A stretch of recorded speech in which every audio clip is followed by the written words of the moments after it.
दिल्ली के स्कूलों की मिसाल देते हुए तो आपने सबको सुना होगा। आज हिमाचल का वो स्कूल देखिए जो सब पर भारी है, जिसका कोना कोना ज्ञान बांटता है। किसी दिन अगर स्कूल में टीचर नहीं है तो यहाँ की हर दीवार गुरु बन जाती है, जो बच्चों को पढ़ाने का काम करती है। लाल, पीले और सफेद फूल यहाँ आने वाले स्टूडेंट्स और टीचर्स को ताजगी से भर देते हैं। सबकी सुबह को ये रंगीन कर देते हैं। देखने में ये स्कूल किसी हाई रेटेड प्राइवेट स्कूल सा नजर आता है, लेकिन शिक्षा समेत कई दावों और वादों पर भारी पड़ने वाला ये जिला हमीरपुर के उपमंडल बड़सठ के जोड़े अंब का सरकारी स्कूल है। पहली बार में तो स्कूल की छटा देखकर हमारी भी आंखें चौंक उठी थीं, लेकिन फिर पता चला कि ये सच में सरकारी स्कूल है, जो दावे और बातें नहीं करता बल्कि असलियत दिखाता है। आपके स्कूल का जो बहुत सुंदरता है, क्या कहेंगे आप? सर, जो हमारे स्कूल का इंफ्रास्ट्रक्चर है सर, वो बहुत अच्छा है। और स्कूल भी सर हमने काफ़ी देखे, पर वहाँ पे ऐसा इंफ्रास्ट्रक्चर नहीं मिलता है सर। हमने और सरकारी स्कूल देखे, वहाँ पे ऐसे मैसेज नहीं है, टीचर्स नहीं है अच्छे। सर हमारे स्कूल में स्पेशल अटेंशन दी जाती है हर एक स्टूडेंट को कि वो आगे बढ़ के आएँ और जो उनके अंदर का टैलेंट है वो उसे निखारें।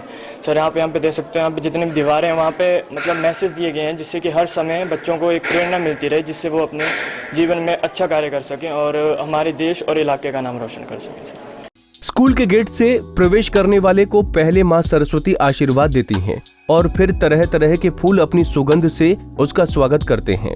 इसके बाद अक्सर सरकारी स्कूलों की वो दीवारें जो बदरंग होने के साथ खाली नजर आती हैं, वो इस स्कूल में आकर ग्रामर के ज्ञान के साथ मुश्किल शब्दों को अपने ऊपर अंकुरित कर ज्ञान बांटती हैं। हिंदी से लेकर अंग्रेजी तक, मैथ से लेकर साइंस तक, पहली से लेकर 12वीं तक के छात्रों को यहाँ हर वक्त ज्ञानवर्धक जानकारियां मिलती हैं।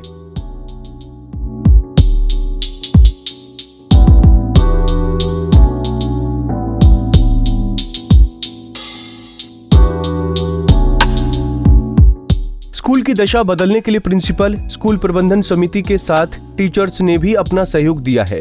इसके कारण आज ये स्कूल ब्यूटिफिकेशन के मामले में निजी स्कूलों को भी टक्कर दे रहा है, जो न सिर्फ स्कूल की सुंदरता बढ़ा रहा है बल्कि छात्रों को भी पढ़ने लायक वातावरण दे रहा है। छात्रों का कहना है कि स्कूल की भवन बहुत बढ़िया है, सभी कमरों में कुछ न कुछ सीखने को मिलता है और बच्चों को इससे काफी मदद मिलती है। छात्रों का कहना है कि काफी स्कूलों में सुविधाएं नहीं होती, लेकिन स्कूल की हर दीवारों पर संदेश दिए गए हैं और बच्चों को क्लास के अंदर और बाहर भी पढ़ने के लिए प्रेरणा मिलती है। स्कूल की इंफ्रास्ट्रक्चर भी अच्छी है, सारे मैसेजेस लिखे हुए हैं वॉल्स के ऊपर, जिससे इंस्पिरेशन मिलती है कि how to work. So means हमारे स्कूल का ऐसा है कि बच्चे दूर दूर से आते हैं पढ़ने को, अच्छी है, पढ़ाई भी अच्छी है। सो काफ़ी हेल्पफुल रहती है चीज़ें। हाँ जी सर, काफ़ी हेल्पफुल हैं, टीचर्स बहुत अच्छे हैं, हेल्प करते हैं अगर कोई चीज़ ना समझ आए तो। अब तो साइंस ब्लॉक वगैरह भी मतलब सब कुछ न्यू इंस्ट्रक्ट कर रहे हैं, इंस्ट्रक्ट हो रहा है सब कुछ। So everything is good. जितना सुंदर ये स्कूल है, उतनी ही अच्छी इस स्कूल की पढ़ाई भी है। सरकार स्कूलों को लेकर जो सवाल खड़े होते हैं, इन स्कूल ने उन सवालों को जवाब दिया है। लिहाजा इसे इस लेवल पर पहुंचाने के लिए प्रबंध को 1-2 नहीं बल्कि वर्षों लगे हैं। लिहाजा परिणाम ये निकलता है कि बच्चे प्राइवेट स्कूलों में जाने के बजाय इस सरकारी स्कूल का रुख करते हैं और इसके लिए स्कूल के प्रिंसिपल अपने स्टाफ का भी धन्यवाद करते हैं। मेरा सबसे पहले तो ये मानना है कि जो एक फिजिकल एनवायरनमेंट है किसी भी संस्था के अंदर, उसका बेहतर होना जो वो ज़रूरी है, क्योंकि अगर हमारा जो आसपास है वो बेहतर होगा तो उसमें बच्चा जो है वो मोटिवेटेड फील करेगा अपनी पढ़ाई करने के लिए। तो इसी चीज़ को ध्यान में रखते हुए, चाहे वो क्लासरूम है, चाहे वो हमारा कैंपस है, कैंपस के लिए हमने स्ट्रेस रखा कि कैंपस को जो वो ब्यूटीफाई किया जाए, क्लासरूम जो है वो उनको डेकोरेट किया जाए, ताकि बच्चा हर मोमेंट के ऊपर जो है वो मोटिवेटेड फील करे, चाहे वो अपना क्लासरूम में है या क्लासरूम से वो बाहर आकर यदि वो ट्रांजिट कर रहा है, दूसरे क्लासरूम में जा रहा है, तो बाहर का जो वातावरण है उसको देखकर भी वो अपने आप को जो हर वक्त जो वो उत्साहित जो वो महसूस करे। क्योंकि जो फिज़िकल एनवायरनमेंट है उसका एक बहुत बड़ा रोल है बच्चे की एजुकेशन में। जैसे कि हम जानते हैं कि यदि हमारा आसपास साफ़ नहीं होगा, साफ़ सुथरा नहीं होगा, चाहे वो स्कूल हो चाहे घर में, बच्चे का अपना जो अपना स्टडी एरिया है, यदि हम उसकी बात करें तो वो भी उतना ही साफ़ और उतना ही सुंदर जो और व्यवस्थित जो है वो होना चाहिए। तो इन सब के पीछे सबसे बड़ी यही एक मंशा रही थी कि बच्चे का जो मोटिवेशन लेवल है वो हर वक्त हर पल जो है वो बना रहे और वो बेहतर से बेहतर अपना परफॉर्मेंस दे सके। सर कैसे मैनेज हो पाता है, क्योंकि फंड्स की हमेशा कमी रहती है गवर्नमेंट सेक्टर में? फंड्स का जहाँ तक सवाल है इसमें, तो ये मेरे सभी जितने अध्यापक साथी हैं उनके सहयोग से, जो एसएमसी है उसका इसमें हमें भरपूर जो है वो सहयोग जो है वो मिलता रहता है। और इसके अलावा जितने भी स्थानीय निवासी हैं वो समय समय के ऊपर विद्यालय के उत्थान के लिए वो अपना सहयोग जो है वो देते रहते हैं, तो उनसे मिलने वाली जो सहयोग राशि है उसी से हम ये सब जो है वो करने में सफल हो पा रहे हैं। सर ब्यूटिफिकेशन के अलावा जो क्लासरूम है वहाँ भी क्वालिटी एजुकेशन और वॉल पे पूरी तरह से एक चाहे मैथ्स है साइंस है कुछ एक मैसेज दिया हो, सर क्या है उसका? वो क्लासरूम्स के लिए ऐसा था कि हम चाहते थे कि क्लासरूम सिर्फ एक 4 दीवारें बनकर जो है वो ना रह जाएं, क्योंकि हम कहते हैं कि जो साफ़ दीवारें होती हैं वो भी वैसे कुछ ना कुछ बोलती हैं, लेकिन उनको समझ पाना बच्चों के स्तर की बात जो वो नहीं होती है। तो उनके सिलेबस से संबंधित जो इम्पॉर्टेंट चीज़ें थी, फार्मूलाज थे, डायग्राम्स थी और या ग्रामर के कोई जो कॉन्सेप्ट थे, जो वहाँ पर उनको जो है वो दीवारों के ऊपर पेंट किया गया है। क्योंकि ये मानना है, ये गवर्नमेंट का भी इसमें ये रहा कि जो बिल्डिंग है उसको एज अ लर्निंग एड जो है वो हमने यूज़ करना है। तो बेसिक कंसेप्ट तो उसमें यही था कि बिल्डिंग एज लर्निंग एड।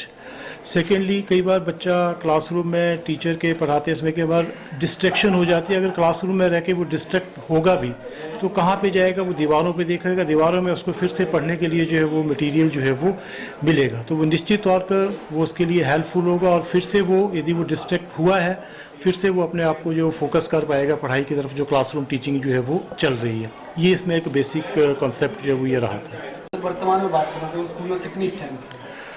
वर्तमान में हमारे पास कक्षा 6 से लेकर 12 तक जो है वो 301 विद्यार्थी जो है वो शिक्षा ग्रहण कर रहे हैं।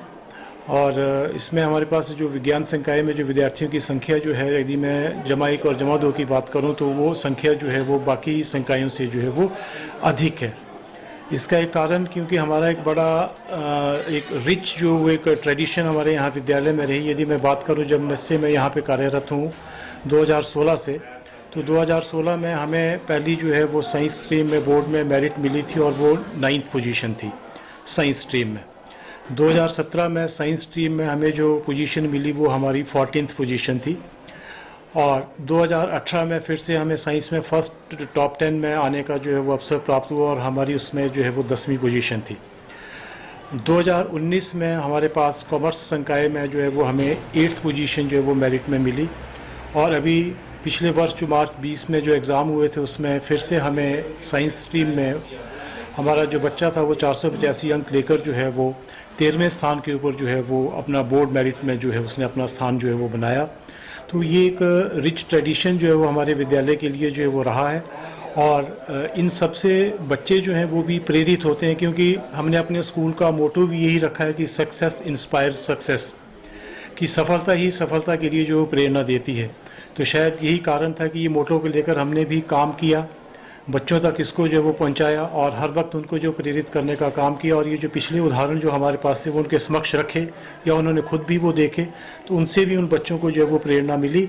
और ये हमारा जो सफलता का जो सिलसिला है वो निरंतर जो है वो जारी है। और हम इस वर्ष भी उम्मीद करते हैं, हालांकि इस टाइम असाधारण परिस्थितियों से पूरा देश और हम सभी इससे जो है वो गुजरे हैं, बावजूद इसके हम इस वर्ष फिर से हम उम्मीद कर रहे हैं कि हम मेरिट में अपना स्थान बनाने में जो है वो सफल होंगे।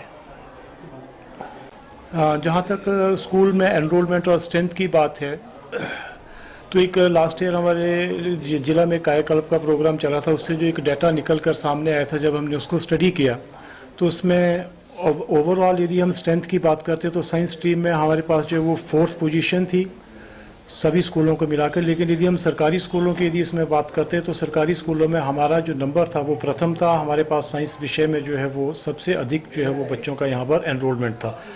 और इस बार हम इस परिस्थिति को एनालाइज़ नहीं कर पाए, क्योंकि वे स्कूल बंद रहे और दूसरी जो परिस्थितियाँ रही थी उसकी वजह से हम इसको एनालाइज़ नहीं कर पाए। लेकिन मुझे पूर्ण उम्मीद है कि इस बार भी हम शीर्ष पर ही होंगे। आपको बता दें कि इस स्कूल में हर साल छात्रों की संख्या बढ़ती जाती है और वर्तमान में यहाँ 301 छात्र छात्राएं शिक्षा ग्रहण करते हैं।